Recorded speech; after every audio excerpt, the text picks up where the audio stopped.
They say that being a rapper is the most dangerous job in America. Damn near. It seems like every year we hear news of multiple rising rappers. But I'm saying, if we're being 100% honest, a lot of people aren't going to like my opinion on what I say about this, okay? PNB Rock was tweaking. There's no reason in hell he should have went to that goddamn Waffle House knowing he in the wrong area, especially with your girl, bapping.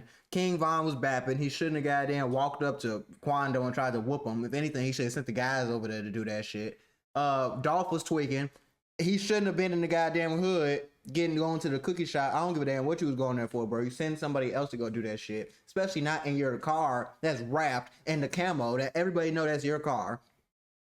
XXX, that shit was unfortunate. Nipsey, that shit was unfortunate. But at the same time, Nipsey had to get out the hood. Nipsey was too deep in that street shit. Like, I understand you want to get back to the community. You want to, you know what I'm saying? The marathon continues, but Nipsey, come on, bro. You shouldn't have been in there anyway. You should not have been over there in front of the store chilling. No. Pop Smoke, completely unfortunate. That shit was just messed up. Losing their lives to senseless violence. Whether it be from retaliation, from past misdeeds, or pure jealousy, one thing is clear. Becoming a rapper puts a target on your back. In this video, we'll be telling the stories of two rappers that were targeted by those close to them and lost their lives in the process. Right. But before we get into the video, please be sure to like and subscribe. Tell me the real, man. Don't tell me no lies. Tell me the real right now. I don't like being lied to. FYB Trigger, real name Khalil Austin, was a rapper and gang member from Chicago, Illinois. He was from the block 43rd and State in the low-end area of Chicago and claimed a clique called FYB. FYB was created by the famous rapper turned podcaster slash comedian FYB J-Mane, and he and Trigger had a super close relationship. Despite his mother being an attorney, Trigger had a rough upbringing. He dropped out of high school after the 9th grade and began gravitating towards the street life. An FYB member named Archie was like a big brother to him and taught him how to scam and crack cards so he could have money for himself. Archie was killed in 2014 and this devastated Trigger. Trigger's reputation in the streets continued to build. He got the nickname Trigger for frequently blowing his gun, and he admitted in an interview to robbing people, taking people's guns, and pistol whipping people. He even admitted that's what's going on in the streets though. I can't be mad at you for doing that's what street people do. You in the streets 110%, that's what you're gonna be doing. You're gonna be robbing, you're gonna be taking pipes, you're gonna be scamming. Like, that's how else you think you're supposed to get money in the streets outside of the obvious selling, you know what I mean? to taking famous rapper Young Pappy's gun from him and beating him up. With this behavior, it's no surprise that Trigger was frequently in and out of jail. Even in jail, Trigger didn't stop his wild behavior, as he claimed in an interview that he beat up the rapper 757BA when they were in the county jail together. Aside from the violence, Trigger was productive with his time in jail as he started rapping.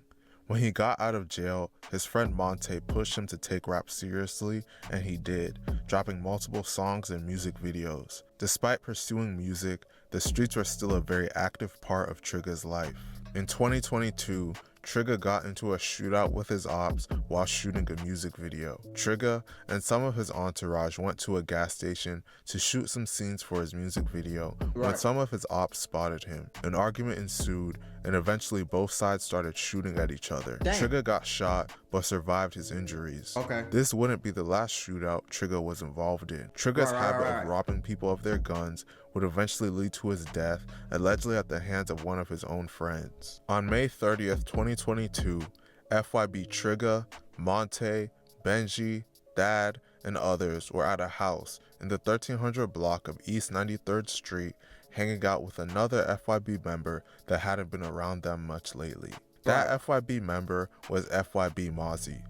They were there to hold a memorial for an FYB member named FYB DJ that was shot and killed 2 days prior.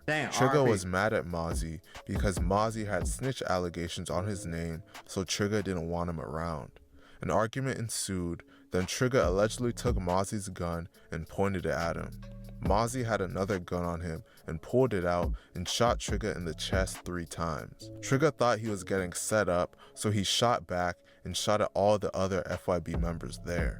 A full-blown shootout ensued. I ain't gonna lie, that's kind of, that sounds like something that would really happen though. You feel me? Like, that does sound like, you panicking. He probably high, thought it was a setup, and then at the same time, you got this nigga that ain't been around in a minute. He got snitch allegations, but ain't nobody else trying to say nothing. So I'm on that.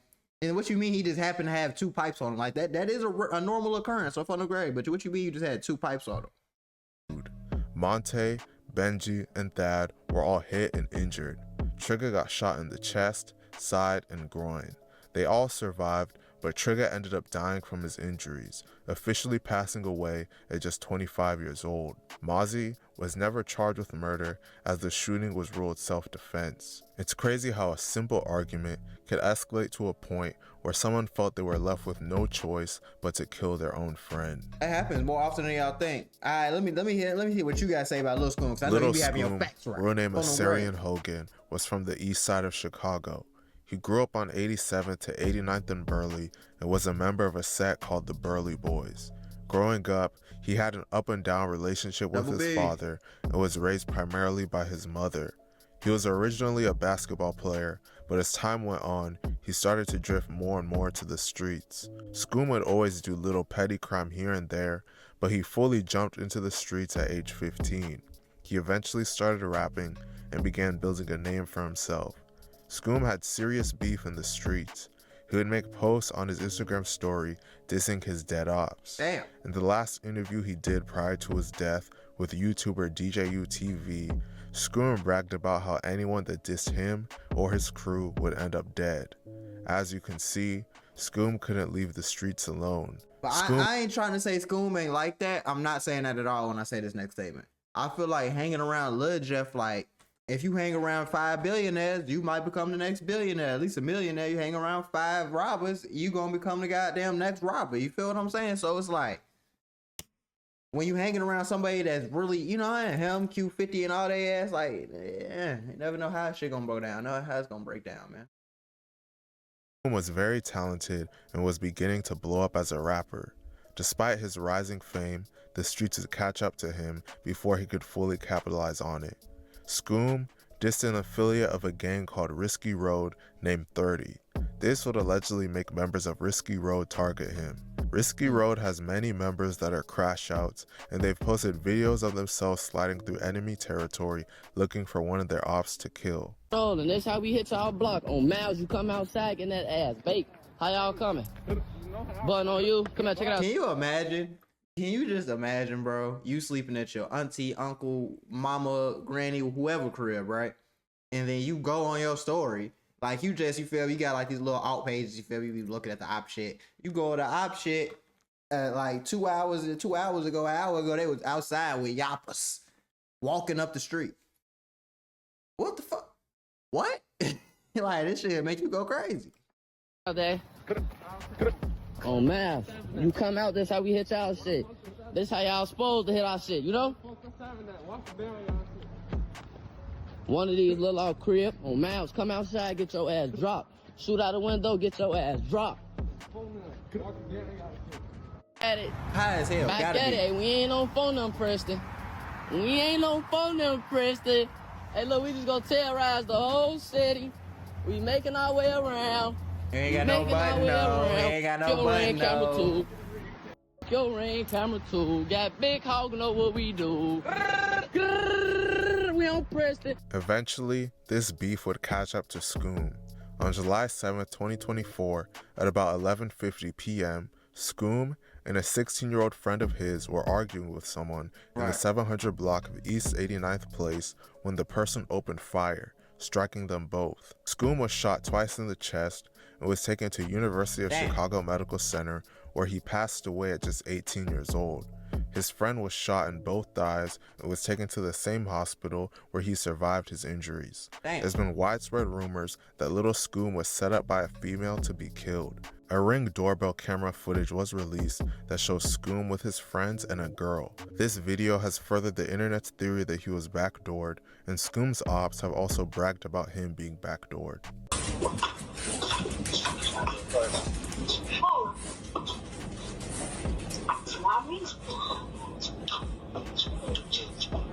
Oh, I remember this. I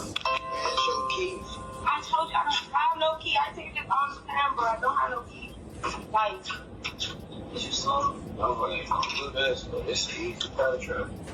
Yeah. I ain't gonna lie. I feel like Scoom knew he was tweaking when she said that shit. Cause now he's just standing on the porch out here and just like all this goofy ass shit. And we like, I think he had that gut feeling. But you know, you can't be scared. What you gonna do? Run. So you just gotta go with your move. You go, oh. Why y'all ain't just come with that? Is the back door? No. What you mean, mommy? After Scoom and his friends were shot, Chicago police spotted a gun-toting suspect running away from the scene and pursued him on foot. The suspect shot at officers during the chase. A 10-1 emergency call was made, indicating an officer needs immediate backup, resulting in police response from multiple districts and the CPD SWAT. Despite this, the suspect still escaped and still hasn't been arrested till this day. It's widely rumored that members of Risky Road were responsible for Scoom's death, and they have publicly bragged about killing him. Let's go, got caught and he ran. Niggas say bitches ain't now. Fuck, let's go. But I do know a nigga mentioned 30, then he got sent to The streets are truly terrifying. When you're in that life, You just never know when it's gonna be your time to go. That's why it's just best to not be in that life. Cause when you in it, it really ain't no getting out. Like, yeah, you can move and all that shit, but if you see one of them niggas, like, ain't no goddamn peace treaties. You feel me? Depends on what you did. You see what have happened to some of these people? They be trying to change their life. They don't be going for that shit or for them.